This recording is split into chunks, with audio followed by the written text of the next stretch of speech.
Япония – загадочная страна. Там, на маленьком островке, рождались гигантские машины.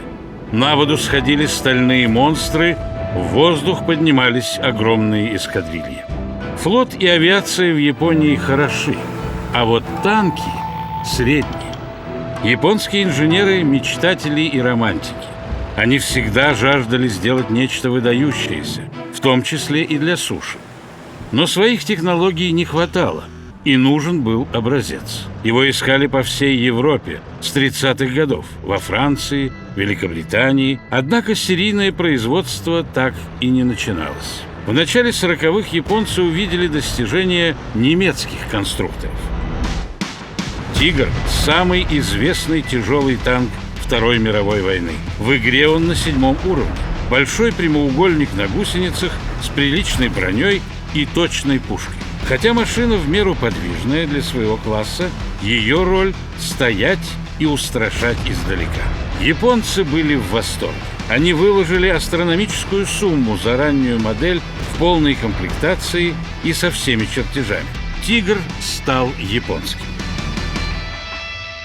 Чтобы использовать передовые технологии в своей ветке, надо было переправить его к себе. Это тысячи километров через мир, охваченный войной. По прагматичной версии, танк так и остался в Европе и в 1944-м вернулся в немецкие ряды. А по легенде, разобранного немца отправили в Японию на подводные лодки, но она затонула, похоронив на дне моря будущее японских тяжелых танков. А что, если бы он все-таки добрался? Возможность посмотреть на это нам дает игра. Различия между моделями надо искать с увеличительным стеклом. Они не только косметические. Самое главное, японец стоит на 6-м уровне. Получить настоящую 7-ку уровнем раньше звучит отлично, но это и преимущество, и проклятие. Для немца на 7-м уровне броня не играет роли. 100 мм во лбу и 80 по бокам, как у корпуса, так и у башни. А вот на 6-м уровне многим противникам эти цифры доставят проблем. Особенно если хорошо знать свой «Тигр». От его прямоугольного корпуса не рикошетят снаряды. Но стоит встать к противнику ромбом, и пробить вас будет уже не так просто. Потому что ромб «Тигра» самый чистый и честный ромб. Он настолько понятный, что его можно использовать как оружие.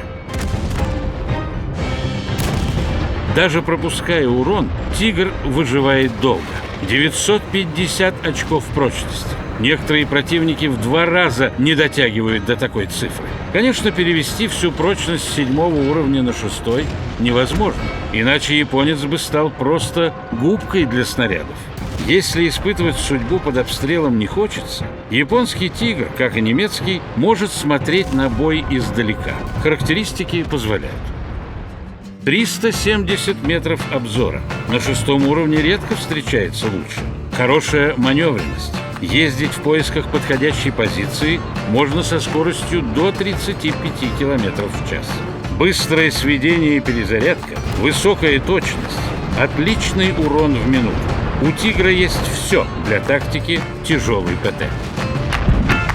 Все, кроме бронепробития. Снаряды пробивают только 132 мм брони. Это кочка, об которую «Тигр» спотыкается. Орудие. Вот почему он остался на 6-м уровне. Но такова была историческая комплектация.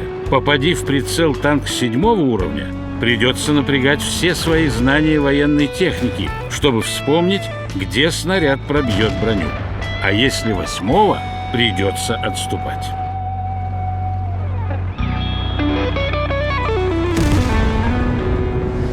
Японский «Тигр» может и не та машина, которая станет грозой любого боя. Такие бывают только на 10-м уровне.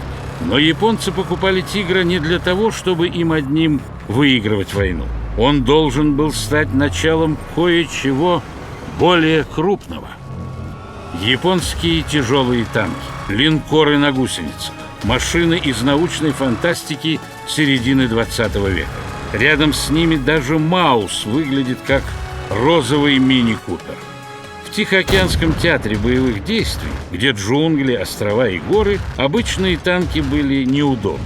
Поэтому основу японского автопарка и составляли средние специфические машины. Но кто знает, как бы все изменили эти передвижные крепости. Результат останется секретом, как и судьба настоящего японского тигра. Погиб ли он в немецких рядах или покоится на дне океана. Но в игре машина станет тем, чем могла стать в реальности. Недостающим звеном в японской ветке, которая откроет ей дорогу. Премиум-статус «Тигра» позволит с привычным геймплеем прокачать экипаж для этой странной, но удивительной техники, которая появится в игре очень скоро.